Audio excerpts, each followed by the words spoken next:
Welcome to Financial Perspectives, the podcast. Join the team at Foster Group and our expert guests as we explore a variety of subjects that could impact your financial life. We will cover timely economic and financial market news, a wide range of personal financial planning ideas, and investment topics.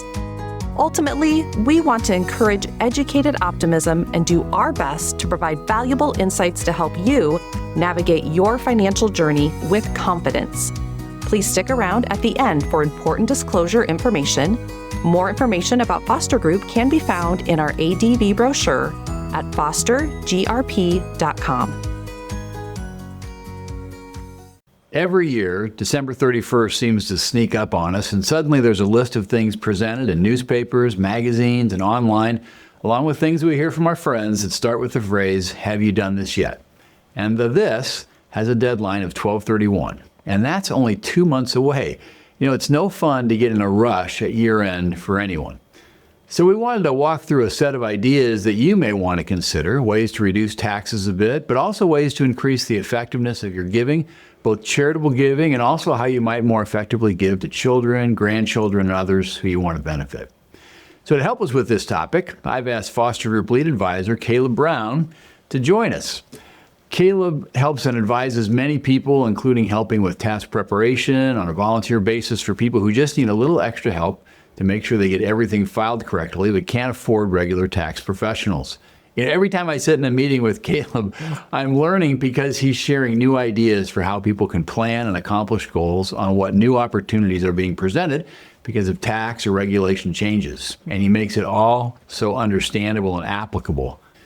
So Caleb, first off, maybe before we talk about too many specifics, I know one of the things that I've heard you talk about is, hey, the One Big Beautiful Bill is changing some things around the standard deduction and the itemized deduction. Why is it important that we understand that difference?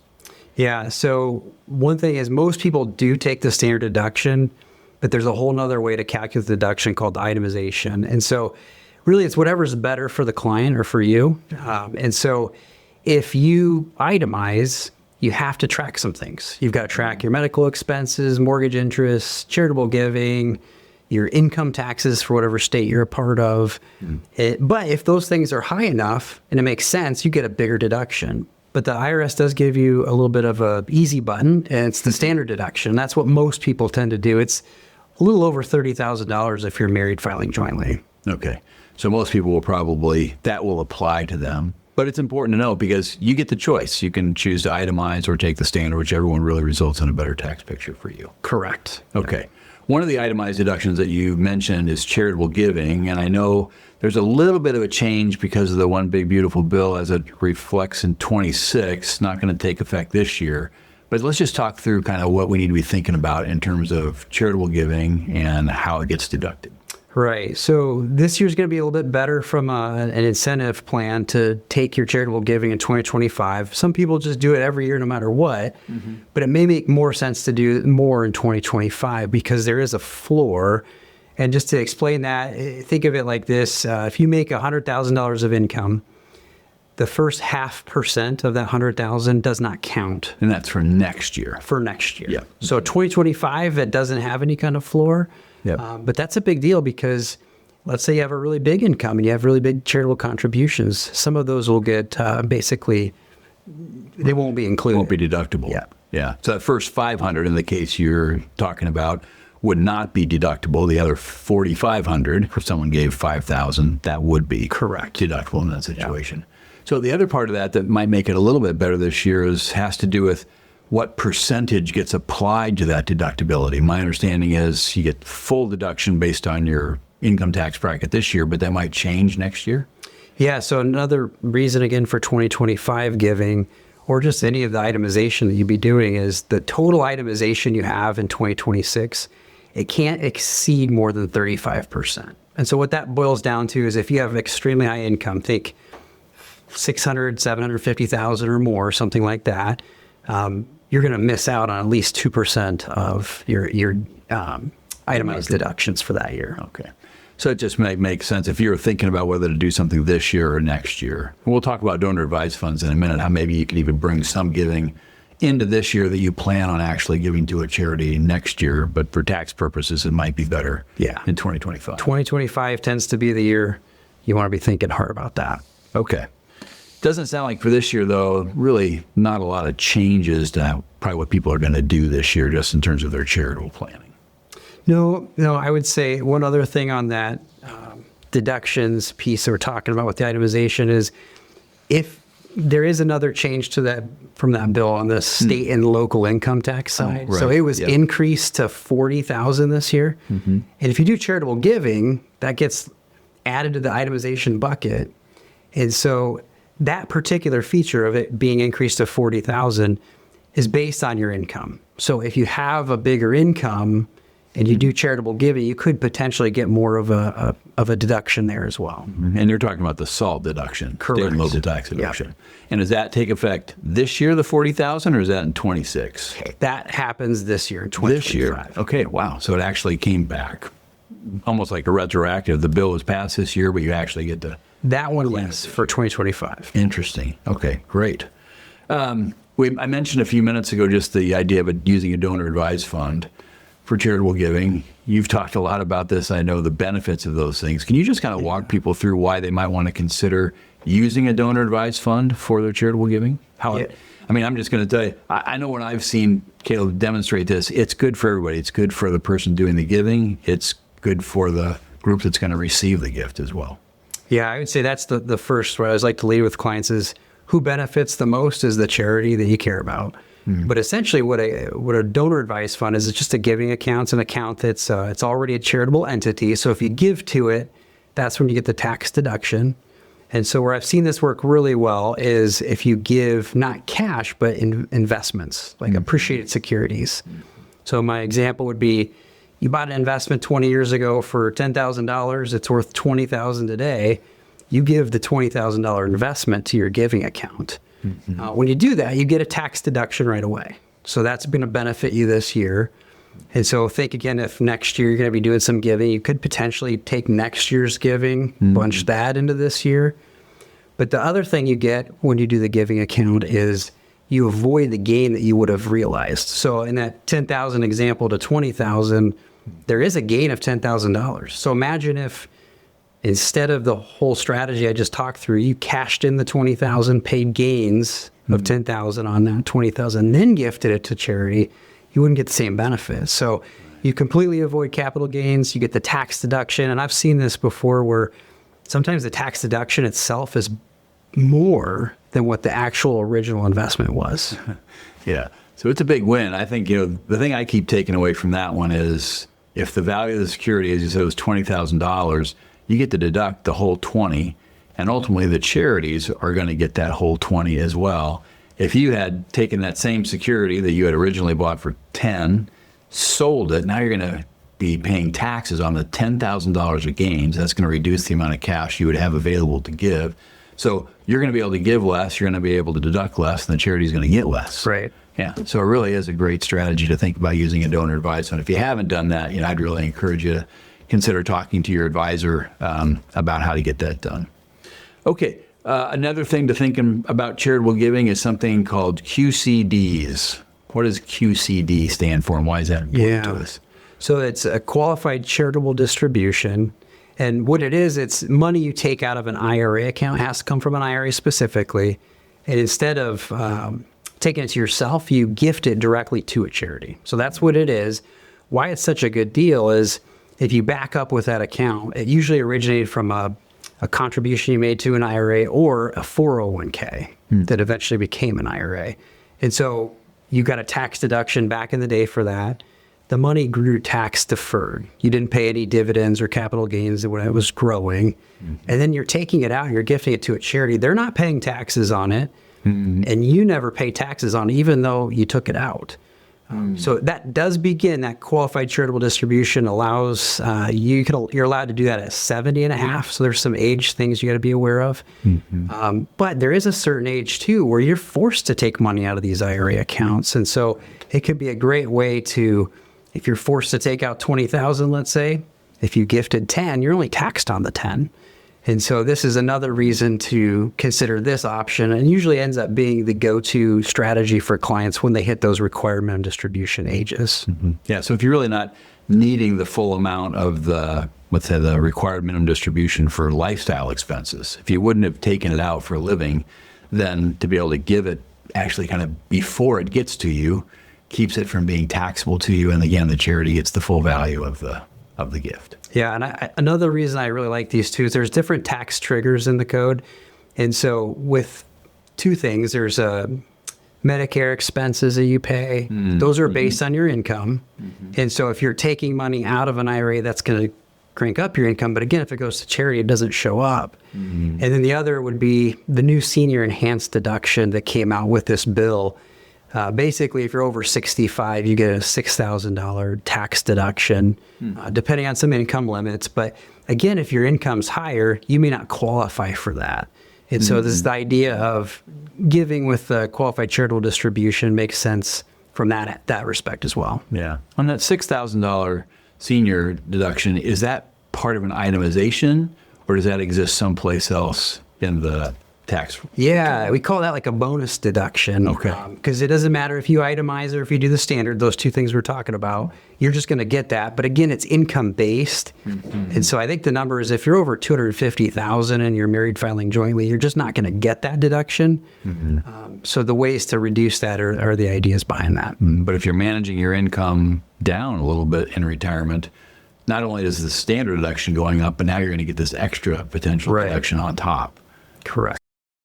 Okay, so we've talked a little bit about charitable giving. Let's shift gears and think about giving maybe to family members or people that we care about. And I know one thing that we've used in our family is a 529 plan, like college savings accounts. Tell us a little bit about those and why that's important to think about at the end of the year. Yeah, with the 529, there are some immediate tax benefits in a lot of states, Iowa included. You get a state tax deduction for the contribution you put into it. But what it is, it's really for educational purposes. It's the goal behind that is education. So it could be for you, it could be for your kids, your grandkids. The money itself, it grows tax deferred. So again, you're not paying dividends and interest and capital gains taxes along the way. And whatever it grows to, it's essentially tax-free vehicle if you're doing it for educational purposes. And that's a pretty broad. It's pretty broad these days. So they've done some things with this bill to expand on it, but you can use it for private school, public school, tutoring. You can buy a computer with it. It's room and board and all the typical things too. Yeah. So what I like about that account is not only is it for education, but it could be for other things. So imagine if your child leaves college and they still have some money left over, you could forward that on to the next generation, to your grandkids. Someday they're going to maybe have kids. So it's a good educational legacy. But I've also seen is a new thing called a Roth IRA that you can take money from the 529 and put it in a Roth if you overfund it. That's probably the biggest question I get with these 529s is what if I overfund it? Well, it's like there's some new ways to handle that. Yeah, I like that. Now, one of the things that we talked about a little earlier was it just seemed like, well, that seems like a backdoor way to establish a Roth. So there's got to be some qualification to how money gets from a 529 plan to a Roth for a beneficiary. Yeah, there are some rules around it. So one thing is that 529 account does need to be open for at least 15 years. Okay. So it takes a little while there to build that up. But then you are capped at whatever the annual contribution limits are for the Roth IRA. And you're capped at $35,000 like as a lifetime total. Okay. So you're not going to be able to super fund this thing and ramp up retirement for your kid or your grandkid. Yeah. But it is great. I mean, to your point, people do have a concern sometimes about, well, what if there's money left over after my child is done with college? What can I do with that money? Both those options are great. You can change beneficiaries to other children or grandchildren or future grandchildren. And then, of course, that Roth IRA, I think that's a great opportunity where you go, hey, the money's really not lost for your child if they don't use it in college. Yeah, we're seeing lots of flows into 529s. I can see that only being more so going forward. Yeah, great. Another kind of gift we talk about to family members is something called an annual exclusion gift. A little more flexible, but why is this, again, important to think about before the end of the year? Yeah, so if you're giving to kids, grandkids, or just anybody you really care about, The IRS does allow you to give, and they allow you to do it where you don't really have to tell them about it. Okay, so sometimes I've had that question, like, what if I give my child $10,000? Do they have to pay taxes on it? And the answer is no. There's an annual amount that goes basically unreported, and that number for each person this year is $19,000. So I could essentially give you $19,000. I could give your wife $19,000. Good idea. And your kids. And I wouldn't have to report it. They wouldn't have to report it. If you go above and beyond that, it's not that big of a deal either, but it is something you have to report to the IRS and file what's called a gift tax return. Yeah. And I think what's great about those annual exclusion gifts is the $19,000, if you're a married couple, it's like $19,000 for me and $19,000 from my wife to a single individual. So in essence, we could, as a couple, make a gift of $38,000. Right. And not have to file a gift tax return or do anything really in terms of, tax reporting or gift tax payments. Right. Yeah, this is a great one for folks who, if they've done a great job saving, they know they feel good about retirement and what that looks like, but they also want to benefit either the kids or grandkids or whoever is really important in their life and want to see some of those benefits. They just start that process. Yeah, I would say, right now, when we look at the exclusion limits for what creates a taxable estate, it's a pretty high number today. So a lot of people maybe are thinking, well, we aren't going to have a taxable estate, so I don't need to get this money out of my estate today. But I always just remember from my own time in the legislature, someone can always rewrite the law. So there's no guarantee that in the future that those same estate tax limits are going to apply. They're very generous today, but they don't necessarily we're not assured of them being as generous in the future. So for folks who have extra, they know that they're not going to use that. Starting to give some of that money to especially their adult children during their lifetime seems like a great strategy. Yeah, I would say that. And along with that same strategy would be to consider giving, again, appreciate securities. Like I was describing on the donor advised fund, if you give appreciate security, the whole amount goes to the donor advised fund. Well, same idea if you give it, for instance, to, let's say, a grandchild. Let's say you got a grandchild who's just finishing up college. They're 22, 23 years old, and you gifted them an investment worth $10,000 that you maybe bought for $1,000 like a long time ago. Yeah. And maybe you're in a higher tax bracket than they are. It's a way to shift the tax bracket down. So they would, close it out or whatever to use the dollars. And they pay taxes at their rates. Yeah. But for some people, those capital gains rates can be zero. Yep. Versus if you're mom or dad or grandma and grandpa, maybe you're in a higher tax bracket. That's going to be a good way to shift as well. Yeah, I like that. I think the idea of using appreciated securities when you can, if someone can use that money and they're going to pay a tax at a lower rate. Yeah. Good gift to make. Good gift to make. Okay, so again, we're talking about things that you want to consider doing before the end of the calendar year because all these things have a 12/31 kind of reset date. Doesn't mean you can't do them next year, but if you want to accomplish some things this year and have them affect your tax return or things that you want to accomplish, 12/31 is kind of important. Another thing that's subject to that 12/31 deadline are 401k plans and contributions. So what should people be thinking about who are employed and maybe contributing to their 401k account today? What do they need to be thinking about as we get on here towards the end of the year? Yeah, if they're looking to max it out, and that's the goal, which is a good goal, you can give this year up to $23,500. And so if you haven't done that or you're wanting to still potentially pursue that, you want to check with your HR, make sure you're on plan to do that. Mm-hmm. There's still time, right? You got a couple more months so you can increase your contributions to that. If you're over 50, you get a catch-up. It's like if you're over 50, apparently they're thinking you start saving more from retirement. So they allow you to do more, $7,500. And then now there is this, what's called a super catch-up. If you're between ages 60 to 63, you can do up to $11,250. So you get the normal $23,500, then the $11,250. So just a great way to increase your tax deduction, but also just save for your future too. Yeah. So if you have kind of the extras here at the end of the year, got some room, might as well reduce the income and get it into that tax-deferred savings account. Absolutely. Yeah. Good ideas there. Okay, so one last planning opportunity to mention, at least in our conversation today, and that has to do with an idea called a Roth conversion. We touched on Roth IRAs as a result of like a 529 plan balance and how beneficial can that be. What do we need to think about in terms of Roth conversions here at the end of the year, and why would someone even be interested in doing it? Yeah, the Roth is, in my opinion, one of my favorite strategies, and a lot of financial planners love this strategy. So essentially, you think about your 401k dollars or your IRA dollars that are all pre-tax. Those are on a partnership with the IRS. You're going to have to pay taxes when you take it out. Mm-hmm. Whatever dollar comes out to you is taxed 100% ordinary income. Mm-hmm. So the idea behind the Roth conversion is basically just buying out your partnership early. And you do that when your tax situation's lower. And so there is, I would say, a natural time when that happens. So if you've been working all your life and your tax bracket's here, and then you stop working, and then your income goes down, right? So your taxes also go down with that. So from that point till you're forced to take money out of those accounts, they're called required minimum distributions. Could be 5 years, could be 10 years, it just depends on the person. There's this opportunity valley here where you can start to increase taxes, and you do it on purpose, which sounds weird, but you pay the taxes. Yep. And when you do that, you do it at whatever rate you've decided on. And it's, better to deal with the devil you know than the one you don't.